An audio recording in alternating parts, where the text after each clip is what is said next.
Assalamualaikum warahmatullahi wabarakatuh. Kembali bersama saya Jatmiko di 1000 Ilmu. Jadi hari ini kita akan membahas mengenai video yang ada di podcast Deddy Corbuzier dengan Romer Vel. Jadi di situ membahas mengenai masa lalunya, kemudian bagaimana hipnotis itu dan apa sebagainya. Tapi yang paling menarik bagi saya adalah mengenai tentang disruption atau gangguan. Jadi mungkin orang-orang dulu ketika belajar gangguannya adalah kesusahan untuk mendapatkan suatu hal tersebut. Contoh ketika mau belajar sesuatu A, susah mendapatkan bukunya, susah mendapatkan akses ke sananya dan sebagainya, atau pendidikan itu sangat mahal. Ya sama kayak sekarang. Cuman saat ini semua pendidikan itu ada di YouTube, ada di Google, dan semuanya mudah bisa diakses, bisa menggunakan PDF dan sebagainya.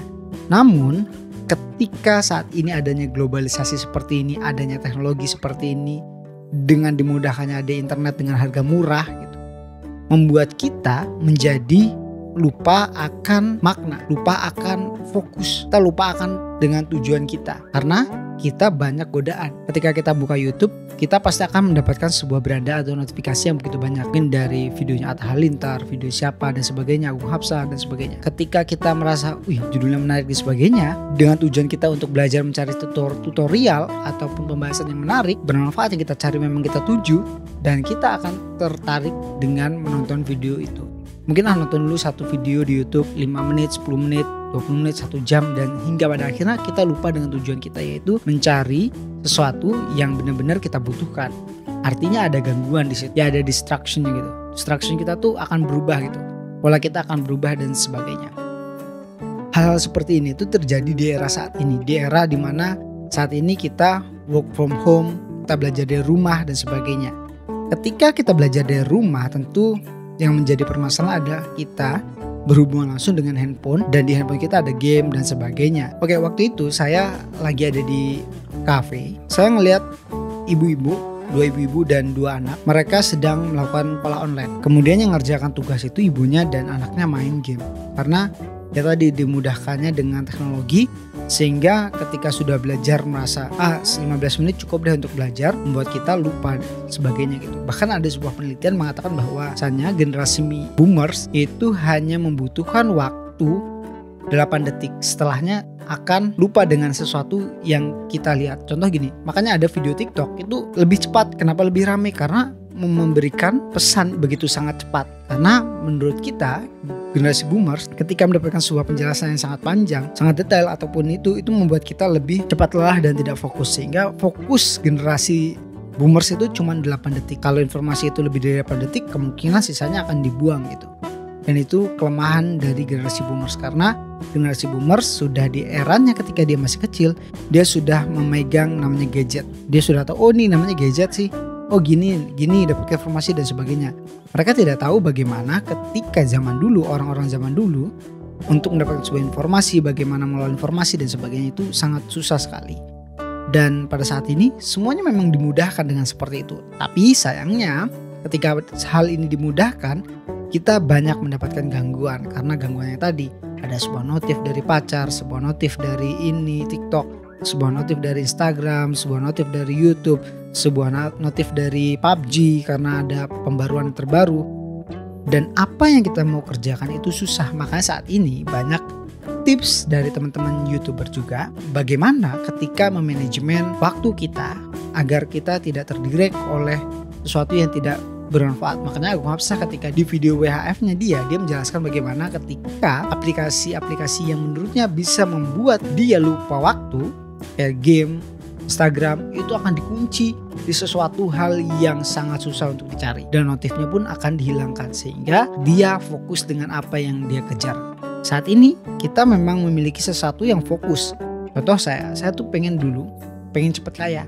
Nah, bagaimana saya cepat kaya? Yaitu saya membuat YouTube, saya melakukan pendaftaran di AKIP, Akademi Ilmu Masyarakat. Saya kira dengan daftar di situ saya bisa bekerja langsung dan mendapatkan uang banyak. Tapi memang ada suatu teori yang mengatakan bahwasanya kaya itu adalah pemberian. Karena setiap orang memiliki kekayaan yang berbeda-beda, bahwa Tuhan mengasihi kita itu ada batasnya. Jatmiko kayaknya segini, si Mahdum kayaknya segini dan sebagainya, itu sudah ada rezekinya masing-masing, sehingga kita tidak bisa mengejarnya semuanya. Ada yang bisa mengejarnya semua di waktu yang tepat atau di waktu yang tidak tepat, dan sisanya akan sengsara gitu. Contoh si A, dia kaya banget saat ini di waktu mudanya, tapi di hari tuanya dia miskin. Ada yang seperti itu. Ada juga yang di masa mudanya sampai mau tua dia miskin gitu. Ketika sudah tua banget, sudah mau mati, dia kaya raya. Itu juga ada seperti itu. Bahkan itu ada sebuah teorinya gitu.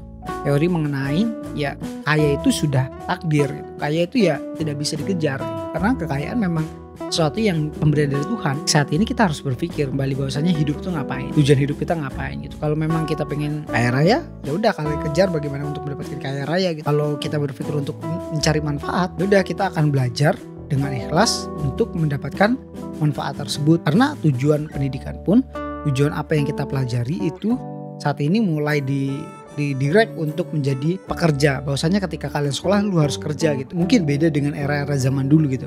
Orang-orang yang sekolah itu dididik untuk mendapatkan ilmu, berakhlak mulia dan sebagainya. Tapi saat ini kita sekolah itu didirect seolah-olah lu sekolah itu harus kerja di A, di B dan sebagainya. Sehingga orang-orang tuh berlomba-lomba untuk dapatkan sekolahan yang bagus, kemudian untuk dapatkan sekolah bagus itu mereka nyogok dan sebagainya. Hingga akhirnya ilmu yang mereka dapat itu tidak berkah gitu. Karena yang mereka kejar itu gitu. Akhirnya dari semester 3 saya mulai berpikir kembali bahwasanya apa yang saya tuju itu kelihatannya salah. Dan akhirnya saya meriset kembali pemikiran saya, hati saya untuk ikhlas kembali lagi belajar. Apa yang saya cari ini adalah untuk bermanfaat di lingkungan masyarakat, generasi anak cucu saya nantinya. Misalnya saya pun sekolah ataupun kuliah saat ini, saya tidak tahu tujuannya ngapain. Yang saya tahu adalah saya saat ini belajar untuk menjadi orang yang lebih baik kembali di hari ini, hari esok, dan hari esok lagi akan lebih baik gitu. Saya berusaha seperti itu agar kedepannya nanti generasi-generasi saya akan lebih baik lagi. Kita akan tahu tujuan hidup kita. Karena setiap orang memiliki tujuan yang berbeda-beda. Maka dari itu, dari saat ini gunakanlah waktu kalian sesuatu yang bermanfaat.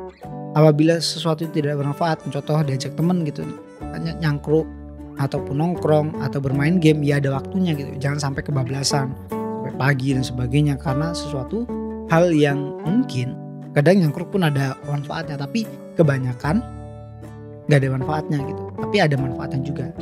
Tidak semua. Jadi carilah circle atau tempat yang bisa mendukung kamu gitu. Ada yang mungkin circle-nya itu sampai pagi lu cangkruk, cuman di situ kamu mendapatkan manfaatnya, ada juga.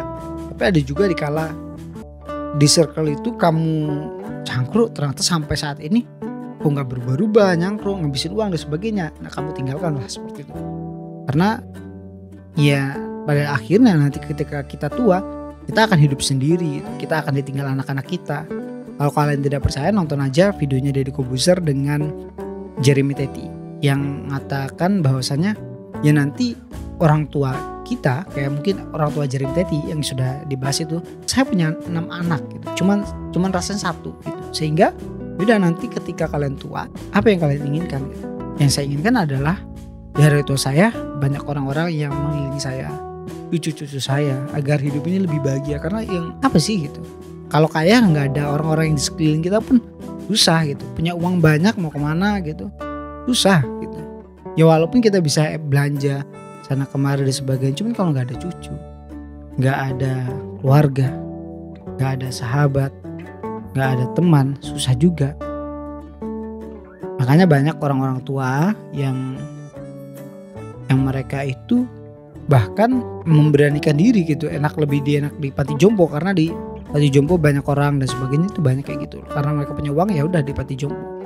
Dan jangan sampai seperti itu teman-teman. Menurut aku ya tujuan hidupmu sekarang tentukan, kalian berpikir mau jadi apa, dan sesuatu itu kalian harus fokus dengan tujuan itu. Setelah fokus dengan tujuan itu, sesuatu yang mengganggu usahakan.